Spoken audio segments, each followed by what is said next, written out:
VikesNow, I am Dustin Baker. This is the week before free agency edition. It is Monday, March 6th, and we started the precursor to free agency with a bang. Monday morning, Eric Kendricks has been released by the Vikings after 8 seasons of service, and now he'll presumably go sign with I don't know if it'll be a contender or just any old squad for maximum dollars as he enters his age 31 season. So that is the talker this morning, is the Vikings have one less defender, one less linebacker. This is a pivot to, we'll talk to Brian Asamoah, probably getting a starting gig, which we've kind of foresaw for, 2 months. But I'm going to go through about 5, 6, 7 things, the implications of this Kendricks release. Some of them might be obvious, but I never know among viewership here how many of you check in every now and then, or how many are like me and follow this stuff obsessively. But I'll cover all bases nevertheless. So this is the first of many. I want to point out that there were some fans, casual fans, the normal people, that were surprised by this move. We love Kendricks. He's been around forever. He's awesome. And it was kind of a jolt, saying, well, what the heck? This is going to be the first of many changes this offseason. Doesn't mean that everybody's going to be released or traded, but there's going to be substantial moves, whether it's release, contractual restructure, maybe a trade or two. And I've done shows on this program in the past, but I'll reiterate them. C.J. Ham, probably on the chopping block, an expensive fullback who was hardly used in the Vikings offense. He was on the field for 15% of offensive plays. Not really worth it at his, $3 million cap hit, $4 million cap hit, something in that vein. Jordan Hicks, who was Eric Kendricks' running mate in the middle of the defense, I don't expect him to be back. If he is released, like Kendricks, perhaps by the time this show is published, that'll save an additional $5 million. So what you're looking at is Kendricks, that move saves $9.5 million. A theoretical release of Hicks, that's another $5 million. So that's $14.5 million that can be used to go spend on quality new defensive players and free agents that aren't the age of 30. And if they want to invest that in one single guy like Tremaine Edmonds or David Long from the Titans or Jamel Dean, a cornerback, or Cameron Sutton, a cornerback, that's probably the rationale, that you're going to get younger, faster, and more Floresian on defense, the new defensive coordinator. Another man on that list is Dalvin Cook. It's a huge mystery what happens to him. His cap hit is, $14.1 million. And you usually tend to think that a analytics-focused general manager wouldn't pay a running back that much dinero, but we shall see. Adam Thielen's another mystery to try to figure out. The Vikings want him back, but not at the price tag of $19.9 million via cap hit. Of course, Thielen probably doesn't want to take a pay cut, because why would he?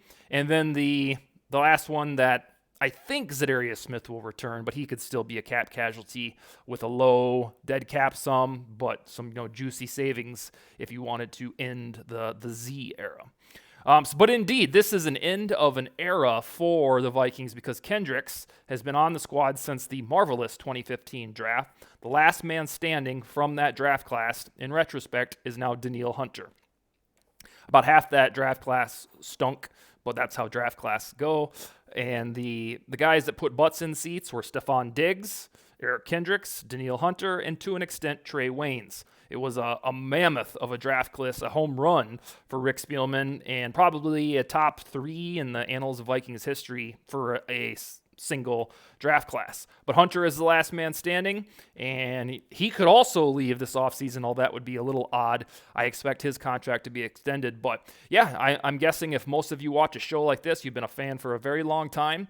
So this is the winds of change. Cue the Scorpions song. Hunter is the last guy left from that magnificent 2015 draft. Now, his performance on Kendricks, fantastic for 8 years. I think there was kind of an arc, which you'll find for most players, in 2015, 2016. He was a young linebacker, kind of like, Brian Asamoah right now, or maybe even he was better than Troy Dye, but a developing linebacker that really, he was kind of just a dude for those first 2 seasons. He wasn't the Kendricks that you know and love. But when the 2017 defense started to get really good, so did Kendricks. He wasn't an all-pro in that season, but he really turned on the Jets in 2018, and then he was at the absolute zenith, the pinnacle of his powers in 2019, when he was named first-team All-Pro and Pro Bowler. And then in 2020, before he injured himself, was it before the Jacksonville Jaguars game, he had a wonderful season. Since then, there's been a little bit of a dip as he hit age 29 and 30. Certainly hasn't been bad or poor or anything, any adjective like that, but he hasn't been the 2019 supreme version of himself, and that's probably why he's being released, because regrettably, he's no longer worth whatever his cap hit, $15 million or whatever it was. Just probably not worth that much anymore, and that's why these deals are structured this way. He signed a pretty team-friendly deal, all things considered, with Spielman back in 2018, and, almost played the damn thing out. So kudos to Spielman and him for that relationship. Off-ball linebackers don't usually break the bank. So Kendricks, I think it was 5 years, $50 million or something like that. It was well worth it. Kendricks should be considered, in retrospect, one of the best linebackers in Vikings history. So why did the team do this? It's very simple. Before Monday morning, they were underwater by about $24 million in cap space. And with one slash of the knife or stroke of the pen, Kendricks clears $9.5 million from that and gets them close to par. I think when this thing's all said and done, between a possible Cousins extension, the mysteries surrounding Cook and Thielen, what I predict the releases of Ham and Hicks, and then restructuring perhaps Brian O'Neill, and then whatever happens with Harrison Smith with a restructure, I think the Vikings will probably get up near $30 million available in cap space, and this was merely the first offseason domino. This was he and Hicks were the most obvious guys to be jettisoned, especially with a new defensive coordinator who has a linebacker's background. And yeah, it was a vintage or classic cap clearing measure to send Kendricks on his way. I teased Brian Asamoah about 5-6 minutes ago, and he's the next man up. We don't know who the other guy will be. It probably won't be Jordan Hicks. It could be Trenton Simpson from the NFL draft. It could be like David Long. It could be Tremaine Edmonds, although he'd be expensive. But this is a supreme tip of the cap to Brian Asamoah that it's your time, homie. He showed up in a little bit of sample size and looked fabulous last year. So now is the time where you can hand Asamoah the scepter and then wait for the next 2 weeks to figure out who his running mate will be in the middle of the defense. A roster hole is created, and you're going to see a bunch of those as the Vikings attempt to get younger, faster, and cheaper on defense. And, just kind of count your lucky stars that you have Brian Flores leading this thing and not some schmo first-time defensive coordinator from O'Connell's old Rams days or something. This is a bona fide defensive mind who's taken over the Vikings defense for 2023. So whatever measures are enacted are probably going to be sensible and somewhat foolproof, because I'm under the impression that Flores will know what he's doing, especially in the linebacker room.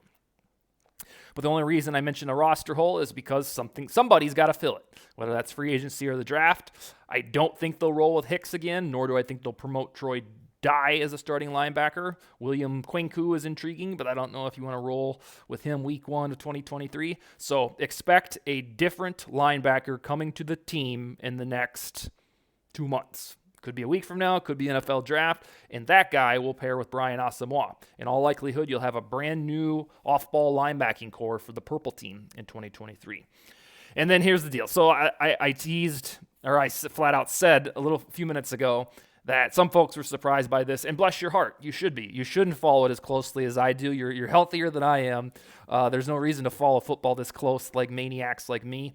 But there's some folks that were surprised that Kendricks was released. Well, I'm here to tell you he's not the first. He is the first, but he won't be the last. Whether it's Cook, Thielen, Ham, Hicks, Za'Darius, if for some reason they got rid of Hunter, there's going to be a handful of names that are akin to Kendricks in terms of name value, and even greater if it's Thielen and Cook, that regular fans are going to be like, what? And it's going to lead you to believe that the Vikings are rebuilding, because on paper, you could be jettisoning longtime veterans with expensive contracts that would give off the perception that, it looks like they're cleaning house. They're rebuilding. And I'm here to tell you that that's false.